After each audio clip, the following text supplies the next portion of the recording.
عن أبي هريرة رضي الله عنه أن رسول الله صلى الله عليه وسلم قال: بينما رجل يمشي بطريق اشتد عليه العطش، فوجد بئرا فنزل فيها فشرب، ثم خرج فإذا كلب يلهث يأكل الثرى من العطش، فقال الرجل: لقد بلغ هذا الكلب من العطش مثل الذي كان قد بلغ مني.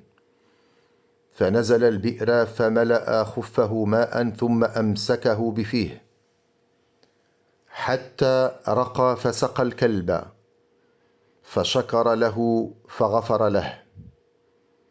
قالوا: يا رسول الله، إن لنا في البهائم أجرا. فقال: في كل كبد رطبة أجر. أخرجه البخاري ومسلم. فاللهم اجعلنا مفاتيحا للخير مغاليق للشر.